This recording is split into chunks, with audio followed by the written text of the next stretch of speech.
Welcome students, today's class for class 10 chapter 7 कर रहे हैं हम। कोऑर्डिनेट ज्योमेट्री एक्सरसाइज 7.2 पे बात करेंगे हम।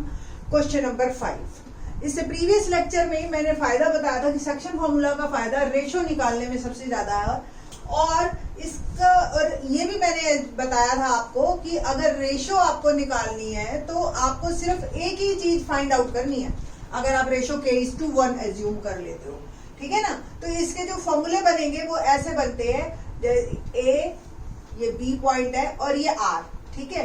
इसकी जो वैल्यूज है ये हमें सपोज एक्स वाई दे रखी है, तो व्हाट अबाउट एक्स? एक्स होगा kx2, ठीक है, प्लस 1x1 अपॉन में k+1। ये वही फॉर्मूले पे बेस्ड है आपका m1x2 plus m2x1 upon m1 plus m2, ठीक है। बस m1 m2 की जगह हमने m1 की जगह k और m2 की जगह 1 लिख लिया है। सेम y के कोऑर्डिनेट्स भी हम ky2 plus 1 into y1 upon में k+1 इंटू a, ठीक है।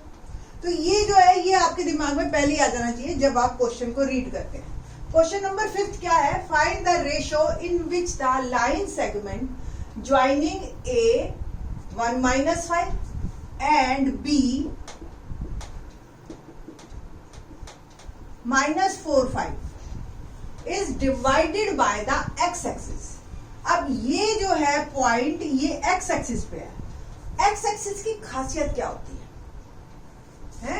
चलो पहले क्वेश्चन कंप्लीट करती हूँ। Also find the coordinates of the point of division. हमें कोऑर्डिनेट्स भी बताना।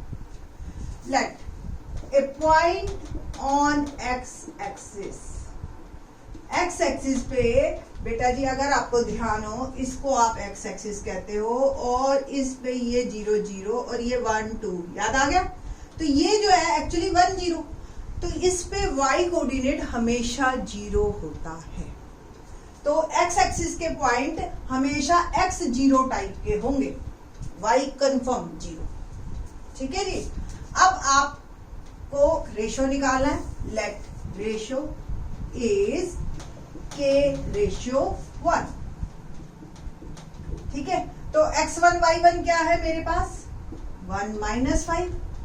x2 y2 क्या है मेरे पास? -4 5। और xy क्या है?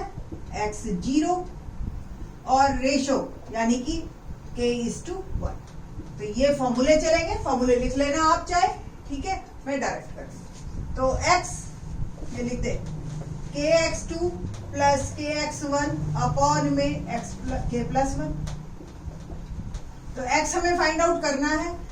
x2 है -4 प्लस x1 है 1 और k+1। बट इससे तो आपके पास k आएगा ही नहीं, रीजन कि आपको x दे रखा है, ठीक है ना। तो आपको एक्चुअली y जो वैल्यू पता है उस पे जाना पड़ेगा, ठीक है। तो y के कोऑर्डिनेट्स क्या है? ky2 plus y1 upon k+1। तो y क्या है? 0।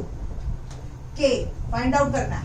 y2 5, y1 -5 upon k+1।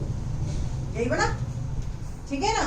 तो k जो है k5 -5 upon k+1 equal to 0। Cross multiplication कीजिए, 0 सबको 0 कर देता है and it will become 5k - 5। तो 5k क्या आ गया? इक्वल टू 5 और k क्या आ गया?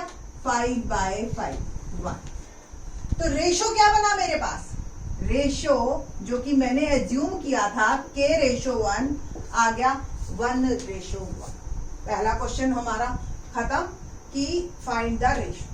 दूसरा है also find the coordinates of the point of division, यानी कि इसके कोऑर्डिनेट। एक तो कंफर्म है 0 है, एक x है। अब k की वैल्यू भी पता है, इसमें पुट कीजिए और आपका आंसर तैयार। x निकालना है तो k1 इंटू -4, फिर से 1 इंटू 1 अपॉन 1 + 1। तो it will become -4 + 2 plus 1 upon 2 and ये आ गया -3/2। तो पॉइंट्स क्या बने?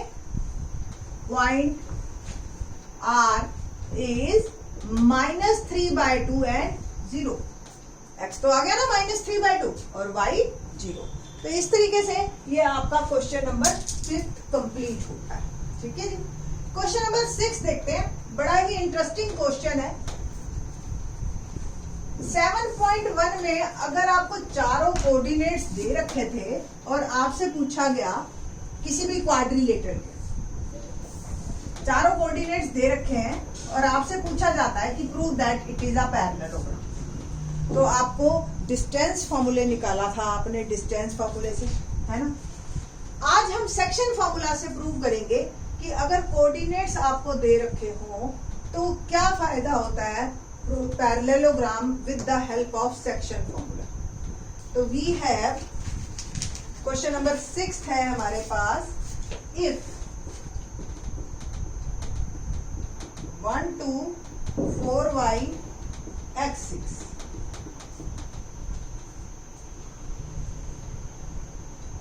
and 3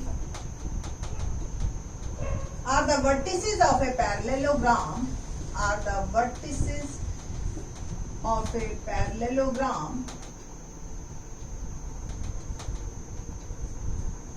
taken in order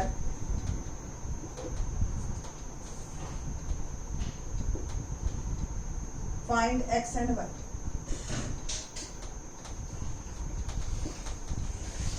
find x and y, ठीक है जी। तो ये है क्वेश्चन सिंपल।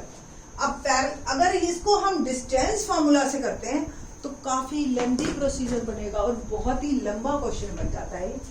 आज हम आपको बताते हैं कि पैरेललोग्राम की क्या कंडीशन है। डायगोनल्स ऑफ ए पैरेललोग्राम, ये सॉल्यूशन में सीधा लिखना आप, solution diagonals of a parallelogram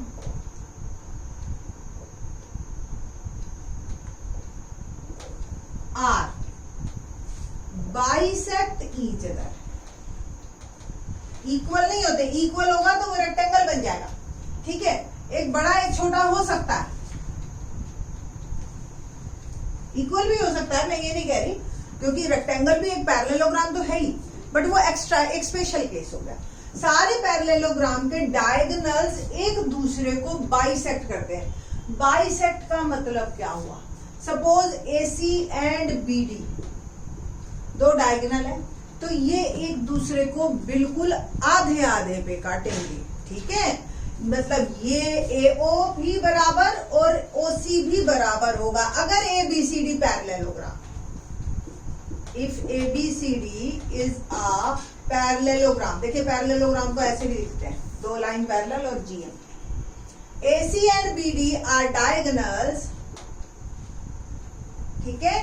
तो AO OC के बराबर और BO OD के बराबर, ये कंफर्म है, ठीक है। तो इसका हम यूज करेंगे। सो O is midpoint of AC as well as BD, ठीक है जी, ये बात आ गई।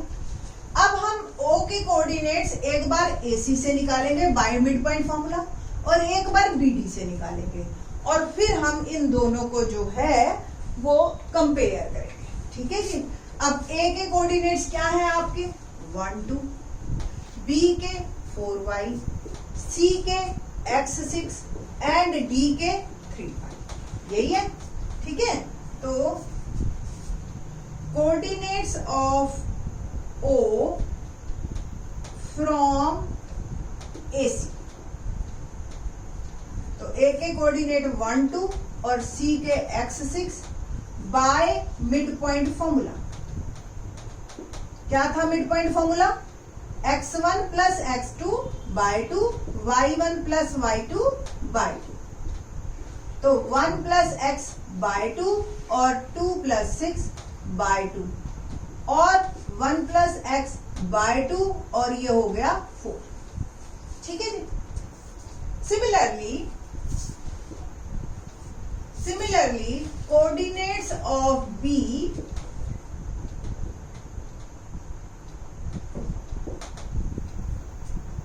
Coordinates of O from BD, ठीक है। और BD के कोऑर्डिनेट्स क्या है 4y एंड 3y, ठीक है। तो बाय मिड पॉइंट फॉर्मूला बार बार बताने की जरूरत नहीं है, क्या होगा 4 + 3/2 और y + 5/2 और 7/2 एंड y + 5/2। अब दोनों ही o के कोऑर्डिनेट्स हैं तो दे शुड बी सेम, है ना। तो अकॉर्डिंग टू क्वेश्चन 1 + x/2 4 = 7/2 और y + 5/2, ठीक है ना। मीन्स 1 + x/2 = 7/2, 1 + x = 7, x आ गया 6। सिमिलरली 4y + 5/2 तो 8y + 5 और y आ गया 3। तो x की वैल्यू 6 और y की वैल्यू 3 आपकी आ गई। क्वेश्चन नंबर 7 देखते हैं। 7th क्या है, find the coordinates of a point A where AB is the diameter of a circle whose center is 2 - 3 and B is 1 4। ये एक सर्कल है और AB डायमीटर है। डायमीटर है तो डेफिनेटली सेंटर से पास होएगा, तो सेंटर 2 - 3 दे रखा है और B के कोऑर्डिनेट दे रखे हैं आपको, ठीक है जी। और आपको A के कोऑर्डिनेट्स बताने हैं। Let coordinates of A XY, ठीक है जी। O is midpoint of AB, है ना। So by midpoint formula